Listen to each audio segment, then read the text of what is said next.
Assim que se alguém está em Cristo, nova criatura é. As coisas velhas já passaram, eis que tudo se fez novo. Segunda Epístola de São Paulo, apóstolo aos Coríntios, capítulo 5, versículo 17. Foi-me dado a honra, deste momento, apresentar ao público o pastor Márcio Farias de Andrade. Vindo de uma família humilde, cresceu na criminalidade, desceu ao submundo das drogas, sofreu torturas que até hoje traz sequelas em seu corpo. Mas Cristo, que tinha escolhido o pastor Márcio para uma grande obra, que hoje em dia é feito com muita dedicação e amor, o alcançou a tempo. Toda a história narrada aqui neste áudio é verídica. Tive o privilégio de analisar os rascunhos da sua biografia e constatei o grau da sinceridade deste homem de Deus. Portanto, eu aconselho que você continue ouvindo esse lindo testemunho e se edifique na presença do Senhor Jesus. Pois, operando o Senhor, quem impedirá? Eu cumprimento a todos com a paz do Senhor Jesus Cristo. Meu nome é Márcio Farias de Andrade. Sou nascido e criado na cidade de São Paulo.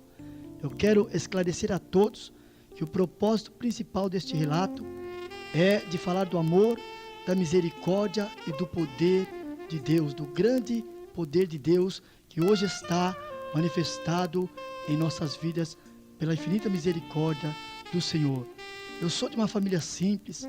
Meu pai, Geraldino Ferreira de Andrade, minha mãe, Hilda Farias de Andrade, ambos nascidos no estado da Bahia, nascidos e criados na Bahia, e vieram tentar a vida em São Paulo, e na cidade de São Paulo constituíram um lar, uma família. Nós somos no número de 5 irmãos, 3 homens e 2 mulheres, sendo que são 2 irmãs e um irmão mais velhos do que eu. Eu tenho um irmão mais novo do que eu, abaixo de mim, que vai completar 23 anos de idade.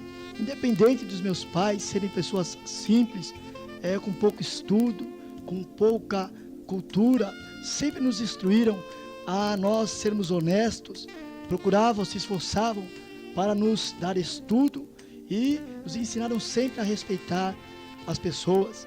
No seu pouco conhecimento acerca de Deus e da sua palavra, eles sempre passaram aquilo que eles, na sua tradição, aprenderam um dia. Como disse o apóstolo São Pedro, que não foi com prata e nem com ouro que nós fomos resgatados da nossa vã maneira de viver, que por tradição recebemos dos nossos pais, mas sim com o precioso sangue de Cristo. Portanto, eu, quando pequeno, fui batizado na Igreja Católica. Na minha infância, estudei catecismo, fiz a primeira comunhão.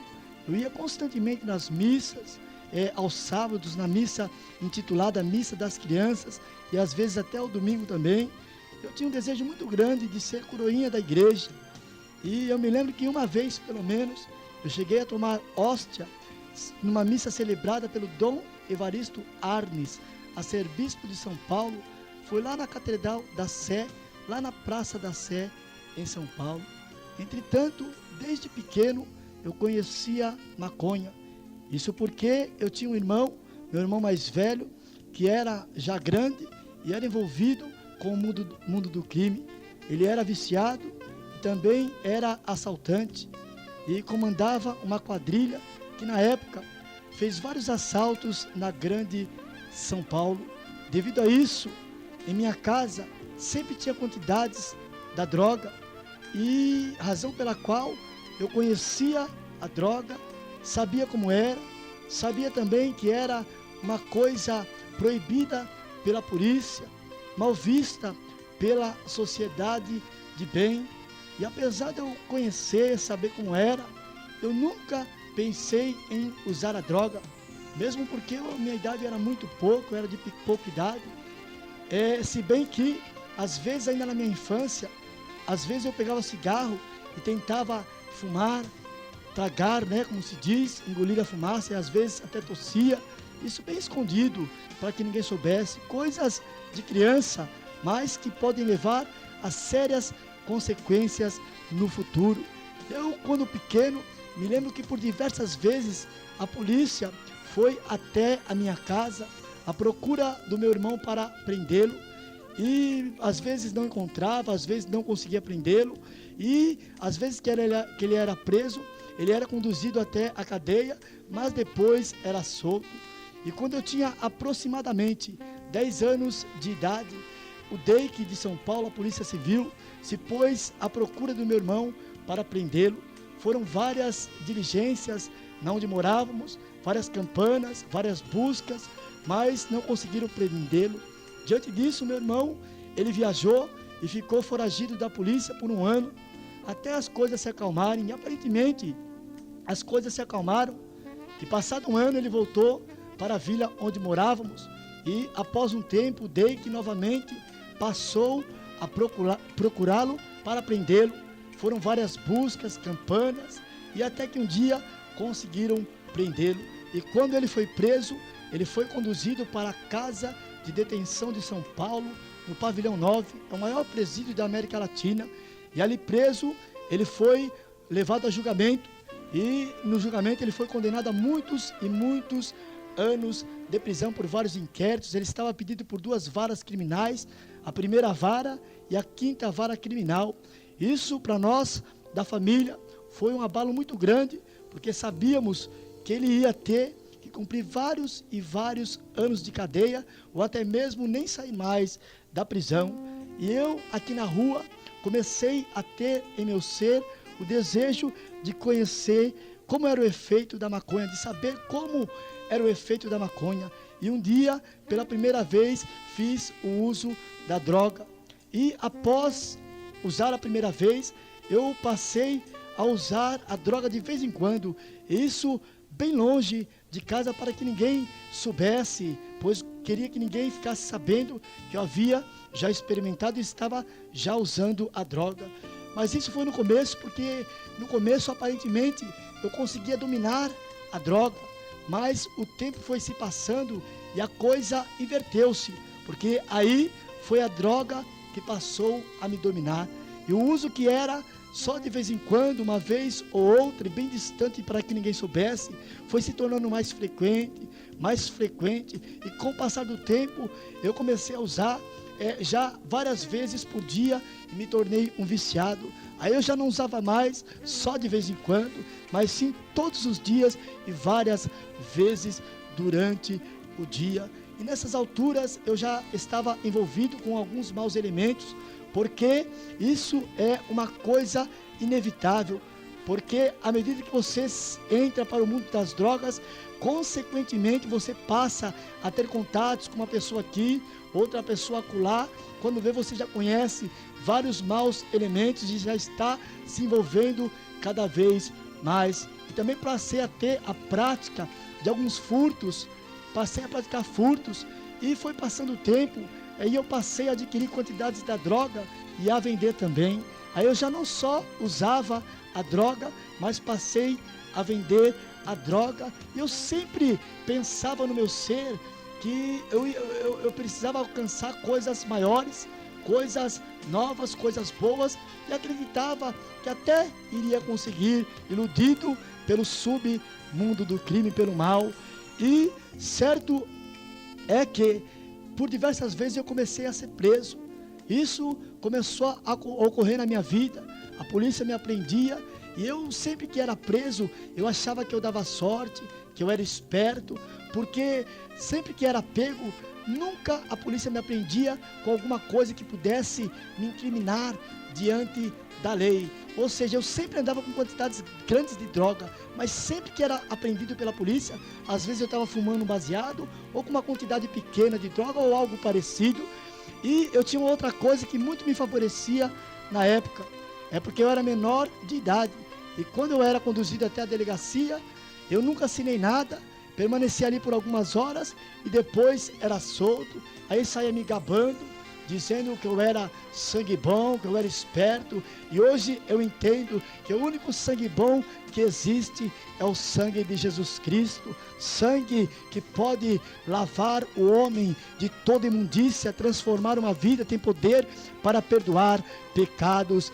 Aleluia, louvado e engrandecido seja o nome do Senhor. Eu nunca cheguei a me conscientizar do caminho no qual eu estava. Eu achava que aquele caminho ia me conduzir à felicidade. Iludido, eu pensava que naquele caminho que eu estava, eu ia satisfazer de tudo quanto eu desejava.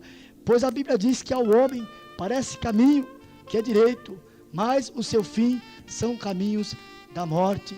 E eu fui me envolvendo e me lembro que com 16 anos de idade eu perdi a minha mãe.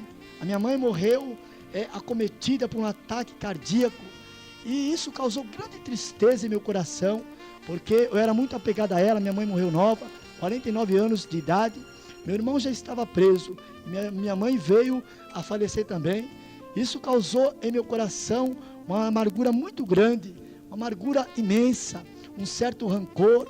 E se já havia um vazio dentro do meu ser, porque o ser humano, distante de Deus, ele tem em seu ser um vazio muito grande, uma lacuna muito grande, e parece que com esses acontecimentos se tornou maior ainda.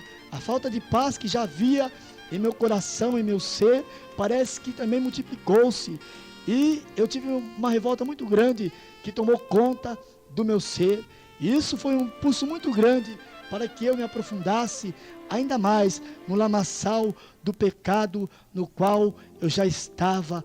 E passando essa fase difícil da minha vida, eu conheci a cocaína e fui usando a cocaína, e parece que a história se repetiu. Não demorou muito e eu já estava viciado na cocaína e comecei a empregar muito dinheiro na cocaína, porque é uma droga que era mais cara do que a maconha e requeria até um dinheiro investido na droga. E eu passei a fazer alguns assaltos, e de uma forma ilícita eu até conseguia alcançar um certo dinheiro, mas todo o dinheiro que vinha na minha mão eu aplicava na cocaína, eu gastava com a droga, jogava para o alto. E eu fui me envolvendo cada vez mais no mundo do crime, e passei a ficar tão viciado na cocaína que eu já não queria mais usar maconha. Nessa época eu já não usava mais maconha, só queria usar cocaína. E foi passando o tempo, eu já não me conformava mais, já não me satisfazia mais só cheirar a cocaína, e eu passei a injetá-la na veia. Comecei a tomar a cocaína agora injetada na veia. Esse tipo de uso é conhecido por BAC. É um uso no qual você prepara a cocaína e com uma seringa injeta na veia. Para você ver que coisa terrível, como eu costumo dizer, é a pessoa distante de Deus. Antes disso, muitas vezes até quando era necessário tomar uma injeção normal, eu tinha um certo receio, mas por diversas vezes eu próprio preparava a cocaína e com uma seringa eu próprio injetava na minha veia. Isso porque eu tinha perdido o domínio próprio. A Bíblia diz que o ladrão, que é o diabo, veio para matar, roubar e para destruir. E dentre as muitas coisas que ele rouba do ser humano, ele rouba também o domínio próprio. Ou seja, o ser humano já não faz mais aquilo que quer, ou seja, ele não consegue não fazer aquilo que ele não quer, porque ele perde o domínio próprio. Assim aconteceu comigo, e eu fui injetando na veia a cocaína, fiquei super viciado. Isso é uma coisa terrível, tem um efeito muito forte. Eu costumo dizer no dia de hoje, por experiência própria, o BAC da minha época é comparado ao crack nos dias atuais. O crack é uma droga que tem imperado na face da terra assustadoramente, destruindo moços, moças, jovens, adolescentes, crianças, homens e até mulheres, todos escravizados pelo crack na face da terra. Na minha época ainda não existia o crack, há 12 anos atrás, por ser uma droga mais nova, mas hoje o crack está imperando. E eu me lembro que por diversas vezes, quando eu tomava cocaína injetada na minha veia, eu me conscientizava com muito esforço, eu me conscientizava da situação terrível na qual eu estava, e até propunha em meu coração parar de injetar a droga na veia, e com muito esforço eu até conseguia ficar um dia inteiro sem usar a droga, mas passado um dia eu tornava a recomeçar a usar a droga e voltava pior do que antes de eu ter parado um dia. E isso porque eu tentava pelas minhas próprias forças, e o ser humano de si próprio, nós sabemos que ele não pode nada, porque o próprio Jesus disse: sem mim nada podeis fazer. E o ser humano de si próprio não consegue nada, precisa da presença de Jesus em seu viver, controlando a sua vida, dominando a sua vida, atuando em seu viver. Aleluia. Eu me lembro que os meus familiares sempre me davam conselhos no intuito de que eu mudasse de vida, mas isso não adiantava nada, porque eu chegava até a ouvir e até concordava com eles, e até sabia que até era verdade o que eles me falavam, porém eu não queria e nem tampouco conseguia aplicar o que eles me falavam em meu viver. Isso porque eu não tinha força, estava dominado pelo vício, estava preso. Aleluia. É o que acontece com muitos viciados nos dias de hoje. Alguém pode criticar, às vezes aconselha, mas às vezes a pessoa está tão envolvida que ele já perde o domínio próprio. Dá-se conselho, ele não consegue escutar, porque comigo acontecia isso. Mas Deus, ele é misericordioso. No ano de 1988, eu estava aliado a um parceiro meu de assalto, um mau elemento, pessoa má também terrível.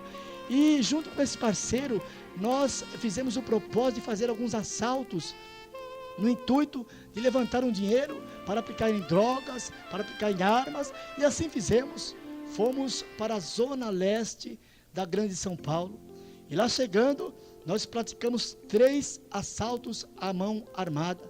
O primeiro a uma firma, o segundo a uma residência e o terceiro a um apartamento. Tivemos sucesso nos 3 assaltos, saímos bem, e após isso nós estávamos até alegres, iludidos, porque havíamos saído bem nos assaltos e pernoitamos, ou seja, passamos a noite ali na zona leste de São Paulo. Na manhã do dia seguinte, nós saímos com o coração cheio de malignidade, e naquela manhã nós praticamos mais um assalto.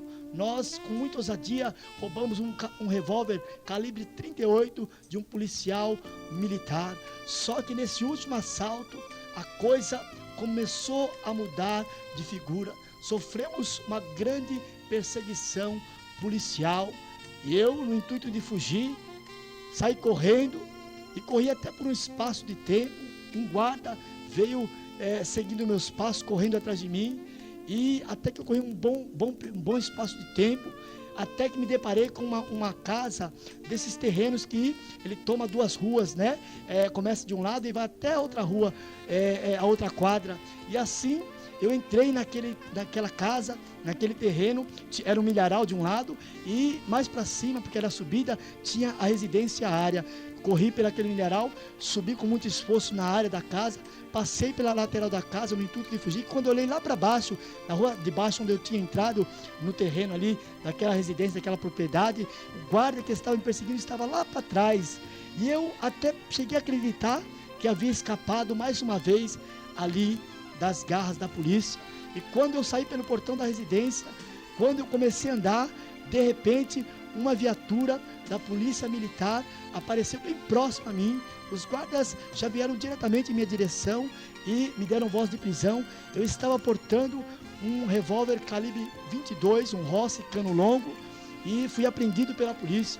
Os guardas não quiseram saber de nada, já foram me espancando, e após me espancar, me colocaram na viatura. A guarnição que me apreendeu naquele dia foi Apolo, ou seja, policiamento localizado Apolo, e a guarnição é composta de 5 guardas, de 5 policiais militares. Só que a caminho da delegacia, um guarda extra, ou seja, um guarda a mais, adentrou para fazer parte daquela guarnição, que formou o número de 6 policiais militares. E na delegacia, quando ali cheguei, o delegado já queria me incriminar de alguns outros inquéritos, algumas outras coisas que eu não havia praticado. E ali foi aquela conversa satânica, só que eu não assinei nada. E diante disso, um dos guardas me conduziu até um dos corredores da delegacia ali na Vila Mara. E ali me empurrou, e eu fiquei no corredor ali alguns minutos. E ali muitos pensamentos subiram no meu coração, na minha mente. porque eu sabia que eles entre si estavam conversando a meu respeito do que iriam fazer com a minha pessoa. E hoje eu sei que é maquinando, né? Estavam maquinando ali o que ia fazer comigo. Passado alguns minutos, um dos guardas veio até mim e brutalmente falou para mim: olha, vamos dar uma volta, rapaz. E eu, então, na minha experiência, na minha pouca experiência, entendi que iria passar por uma sessão de tortura policial, mas eu nem poderia imaginar que seria tão cruel como o foi. E diante disso, me levaram para o pátio da delegacia, me recolocaram na viatura Kombi da Polo. A Kombi da Polo, da viatura Kombi, quando você adentra nela, ela tem um cano no meio, como esse de ônibus que você apoia a mão, não horizontal, verticalmente. E logo que adentrei, procurei me encostar naquele cano, porque sabia que a coisa ia ficar difícil para mim. E foi um guarda na frente, o restante comigo atrás. O espaço é muito pequeno, talvez uns 50 ou mais de comprimento, um pouco mais. E enquanto estava no pátio da delegacia, a coisa estava calma. Mas quando saiu na avenida, a coisa ficou muito séria para mim. Eles começaram a me bater como se bate em um animal. Posso dizer que foi um verdadeiro massacre. Comecei a tomar chutes, socos, tapas, pontapés e coronhadas de tudo quanto é espécie, de todo jeito, e fui apanhando durante um bom período. Chegou a uma determinada altura, eu perdi as minhas forças e caí. Eu caí de costas no assoalho da viatura, e a parte direita do meu corpo ficou encostada na lataria interna da Kombi, e o meu lado esquerdo do meu corpo ficou exposto, e os guardas começaram a me dar vários chutes na minha perna, no braço e aqui na minha fonte da região esquerda, aqui no alto da cabeça. Muitos chutes tomei na fonte, e foram me chutando com chutes muito fortes, muito agressivos. A uma determinada altura causou fratura exposta do meu fêmur. O meu fêmur quebrou, o fêmur da minha perna esquerda quebrou e teve fratura exposta. E eles continuaram me batendo até que quebraram também o meu braço esquerdo, que teve fratura exposta também. Aqui para baixo da região do ombro, na lateral do lado esquerdo aqui, esse osso meu saltou para fora. E eu tomei muitos chutes aqui na fonte, diretos na fonte.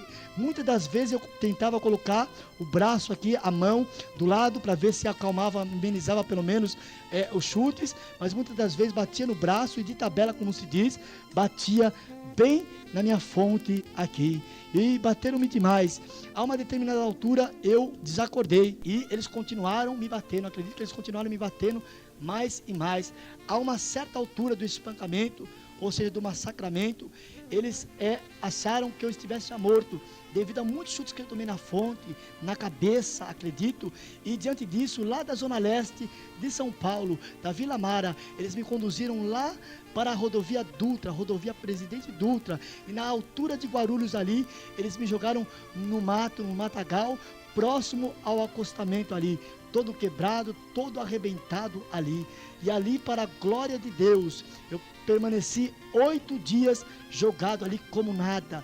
E após 8 dias que eu passei ali, um caminhoneiro de Santa Catarina, movido por Deus, acredito, porque ninguém ali estava me vendo, só que Deus, que vê todas as coisas, providenciou um socorro para mim, pois a Bíblia diz que Deus é socorro, refúgio e fortaleza na hora da angústia. E eu estava ali, e aquele caminhoneiro, parando seu caminhão ali, foi fazer as necessidades bem próximo onde eu estava, e me encontrando, Deus colocou no coração daquele homem um espírito de compaixão, e ele prontamente me socorreu a um PS, me levou a um PS ali próximo de Guarulhos. E ali chegando, os médicos praticamente nem colocaram a mão, porque o meu estado era muito grave e não tinha aparelhagem suficiente para me socorrer, e imediatamente me transferiram para o Hospital Municipal do Tatuapé, no bairro do Tatuapé, na Avenida Celso Garcia, em São Paulo. E ali, quando cheguei, fui internado como indigente, fui colocado imediatamente na UTI, onde passei 40 dias internado na UTI. Após 40 dias, me levaram para a enfermaria, e eu permaneci ao todo aproximadamente 2 meses como indigente. E a minha família nessas alturas já estava desesperada com o meu desaparecimento, me procurando em várias delegacias, no IML, mas sem retorno nenhum satisfatório. E depois de algumas informações, de alguns contatos, a minha irmã mais velha conseguiu me localizar lá no Hospital Municipal do Tatuapé. E quando ela me viu, ela nem acreditou no que viu. Meu estado estava terrível, desesperador, como se diz. E a minha irmã, depois de constatar que verdadeiramente era eu, ela chorando, voltou para casa e anunciou aos meus familiares que no dia seguinte passaram a me visitar. Eu passei a ter a visita dos meus familiares e eu tive lesão na cabeça devido às fortes pancadas na fronte e também as coronhadas muito fortes na cabeça. Eu fiquei como um deficiente mental. O meu osso esquerdo da perna, meu fêmur, devido a muito tempo, vários dias sem tratamento, apodreceu aqui na região do fêmur. E eu tive que passar por uma intervenção cirúrgica e foi extraído parte do meu fêmur aqui para cima do joelho, e a minha perna ficou mais curta e atrofiada. O mesmo aconteceu com o meu braço, porque na hora da operação também o nervo foi atingido e ele ficou atrofiado. E com o passar dos dias, já no hospital, eu comecei a sentir muita fraqueza, febres internas constantes, uma diarreia constante que não parava, senti muita tontura, senti falta de apetite. E lá no hospital foi solicitado que eu fizesse uma série de exames. Eu fiz vários exames, e naquele biocheck-up que fiz ali no hospital, foi constatado que eu estava com o vírus da AIDS. E a minha família não me falava nada, nem a minha família e nem tampouco os funcionários do hospital, ninguém me falava nada, mas eu já suspeitava do mal que havia contraído. E fui emagrecendo muito e cheguei ao ponto de pesar 20 quilos. Fiquei praticamente em pele e osso. 20 quilos é apenas o peso dos ossos do corpo. E a minha família chegou até mesmo a perder as esperanças e aguardava que a qualquer hora fosse comunicado a eles o meu falecimento. Inclusive até mesmo o Dr. Lino, chefe da equipe médica, da junta médica do Hospital Municipal do Tatuapé, me desenganou quando ele chamou minha irmã e disse: olha, o que nós podíamos fazer pelo Márcio, seu irmão, nós fizemos, nada mais está ao nosso alcance, agora é somente rezar, na forma dele ele falou. E quando eu estava neste fundo do poço, aleluia, a luz raiou sobre a minha vida, uma luz brilhou sobre a minha vida. Foi no dia 6 de julho de 1988, uma quarta-feira à tarde. Eu me lembro como se fosse hoje. E eu ouvi naquele dia um barulho na porta. Aquele dia eu estava tão amargurado, triste, sem paz, sem esperança, achando que eu ia morrer, meio inseguro. E quando eu ouvi um barulho na porta, na maçaneta da porta, quando eu olhei, adentrou no meu quarto, na minha enfermaria. Eu estava no leito 55 do terceiro andar do Hospital Municipal do Tatuapé. E quando adentrou ali, um senhor cabelo grisalho, partido de lado, muito simpático, uma senhora também cabelo comprido, e eu fiquei olhando para eles. Todo mundo que adentrava no meu leito, ali no meu quarto, na enfermaria, eu xingava, atacava as coisas se estivesse perto de mim, porque eu estava com lesão na cabeça, ainda que estava um pouco melhor, porém a lesão na cabeça e a falta da droga me deixava muito agressivo. Ninguém gostava de mim naquele hospital, ninguém da parte dos funcionários gostava de mim, só que com aquele casal foi diferente. Quando eu os vi, eu fiquei somente olhando para eles, não falei nada, isso porque era o povo de Deus, enviado por Deus, que estava ali adentrando no meu quarto ali como resposta de Deus ao meu sofrimento, aleluia. E quando o povo de Deus vai no lugar, Deus com certeza ele vai na frente. Naquela tarde eu fiquei olhando para aquele casal que se aproximou do meu leito, me cumprimentou e abriram a palavra de Deus e começaram a me falar a palavra de Deus. Eu confesso a todos que eu não entendia muito bem aquilo que eles falavam, não entendia nada, porque eu estava com lesão na cabeça, e outra eu também já não entendia mesmo. Mas só que uma coisa aconteceu, independente de eu entender ou não, A palavra de Deus, que é viva, é poderosa, é eficaz e penetra na divisão da alma e do espírito, juntas e medulas, foi entrando no meu coração. Eu comecei a sentir o efeito da palavra de Deus em meu coração, algo gostoso, movendo dentro do meu ser, algo gostoso que eu não sabia explicar o que era, ainda que eu estava meio fora de si. E depois de passar um período falando para mim a palavra de Deus, aquele casal me perguntou se eu queria aceitar a Jesus. E naquele dia 6 de julho de 1988, uma quarta-feira à tarde, eu aceitei a Jesus. E até costumo dizer que nem foi eu que aceitei a Ele, mas foi Jesus que me aceitou, porque eu estava ali com o coração cheio de maldades e pecados, todo quebrado, até desenganado pela medicina, mas mesmo assim, Jesus, aleluia, me aceitou na sua presença, e se cumpriu a palavra do Senhor Deus que diz: todo aquele que o Pai me dá, virá a mim, e o que vem a mim, de maneira nenhuma o lançarei fora. Jesus me aceitou daquela forma, e aquele casal orou por mim, e me deram um Novo Testamento, aquele cujo na capa está escrito: o mais importante é o amor, e depois foram embora. No princípio eu não dei muito interesse, deixei ali no móvel do lado da cama o Novo Testamento, e não dei muito interesse. Depois eu passei a ler um pouquinho, mas depois sem interesse eu colocava lá, e não dava muito interesse para a leitura daquele livro que eles haviam deixado comigo, o Novo Testamento. Mas com o passar dos dias, o Espírito Santo começou a despertar em meu coração interesse em ler. E aí eu comecei a ler, ainda mais eu comecei a gostar de ler o Novo Testamento. E na semana seguinte, o mesmo casal tornou a voltar e a conversar comigo. E a partir daquela data, passaram a me visitar uma vez por semana. Toda quarta-feira aquele casal ia e ficava na minha enfermaria 1 hora, falando para mim, me ensinando sobre as coisas de Deus. E eu continuei lendo cada vez mais a palavra de Deus. Li o Novo Testamento 2 vezes na época. Depois ganhei uma Bíblia, o que para mim foi motivo de maior alegria, de muita alegria. E passei a ler a Bíblia desde o comecinho, o que para mim me ajudou muito.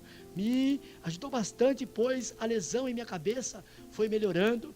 E também, progressivamente, eu comecei a ter normalizada o controle mental. Meu controle mental foi normalizando progressivamente.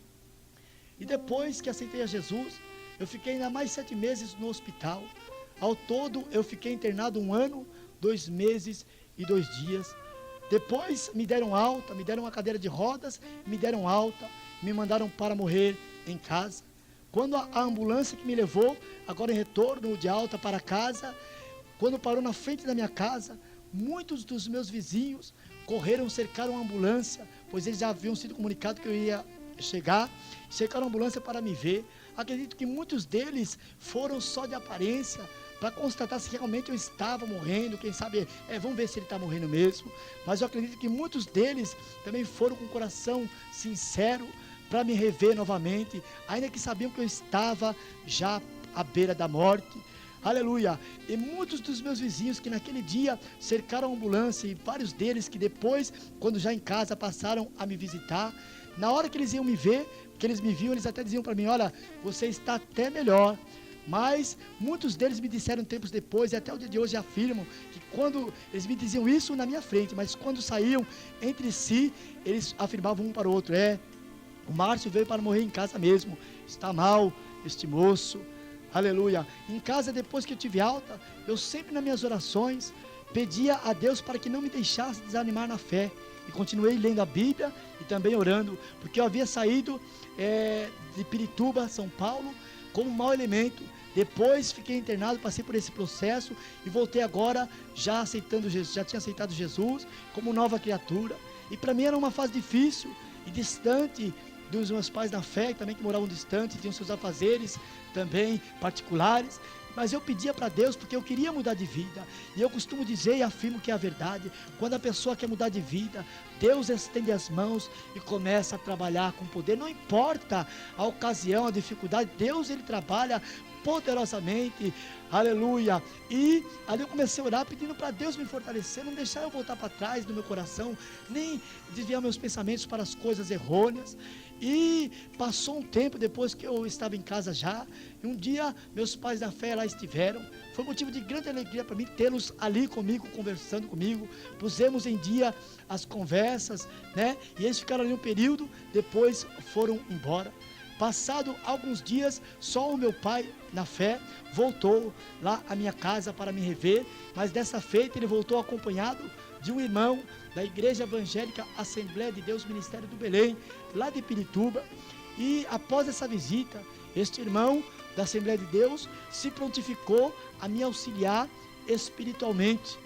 E assim ele passou a fazer, passou a me visitar sempre que possível, juntamente com a sua esposa, e também levava de vez em quando alguns irmãos. A Assembleia de Deus, na época, tinha um ponto de pregação num pequeno salão próximo à minha residência. E aquele ponto de pregação até estava passando por uma fase difícil, até estava fraco, vamos dizer assim, na época. E um dia, ao invés de fazerem culto lá, porque o culto lá era toda quarta-feira, eles deixaram de fazer lá no ponto de pregação e vieram fazer o culto na minha casa. E após o culto, o dirigente do trabalho sentiu no coração, vindo da parte de Deus, o desejo de mudar o ponto de pregação da onde eu estava para a minha casa. E eu me alegrei muito, né? E passou a ser feito culto toda quarta-feira na minha casa. Eu fiquei muito contente e acredito que Deus também, porque aquele trabalho cresceu grandemente e permanece até o dia presente. Mas numa daquelas quartas-feiras, num daqueles cultos, no início daquele trabalho, aconteceu uma manifestação sobrenatural e poderosa da parte de Deus. Inclusive naquele culto tinha poucas pessoas, até mesmo o próprio dirigente, creio que por motivo de força maior, faltou naquele dia ao culto. Porém Jesus, o dono da bênção, aleluia, estava presente. Um cooperador dirigiu o trabalho naquela noite, o qual levantou a voz em oração, e todos nós que ali estávamos presentes começamos a orar juntamente com o irmão. E eu estava deitado na cama e, na minha simplicidade, comecei a pedir a Deus misericórdia, pedir força, enfim, a orar perante o Senhor. E de repente, aleluia, sobre mim uma bola de fogo desceu do céu, e aquele fogo, eu estava deitado, começou a queimar a ponta dos meus dedos, dos meus pés, e foi queimando bem devagarinho. Aquele fogo foi envolvendo os dedos dos meus pés, de repente passou para os pés e foi se apoderando, se apossando dos meus pés, subindo pelos calcanhares, pela batata da perna, as coxas, barriga, e foi subindo e subiu até a região do pescoço. E quando chegou na região do pescoço, aquele fogo parou. Aleluia, e aquele fogo, aquele poder começou a envolver todo o meu corpo. Eu não tinha tal experiência, hoje temos um pouco mais de experiência, mas na época eu não tinha tal experiência com o poder de Deus. Fiquei muito maravilhado, até um pouco atônito, e aquele fogo foi me envolvendo poderosamente. E os irmãos que ali estavam não perceberam aquela grande operação poderosa e sobrenatural da parte de Deus sobre o meu ser. Mas naquele dia Deus estava com aquela visitação, aquela operação poderosa, me curando da AIDS. Eu quero dizer a você, Deus, Ele ainda opera milagres nos dias presentes, nos dias atuais. Ele é o mesmo ontem, hoje e eternamente, aleluia. É tudo isso que falo, constatado pela medicina, aleluia. Pois Deus, Ele confunde a ciência, Ele confunde a medicina, Ele confunde o ser humano, porque Ele é o Senhor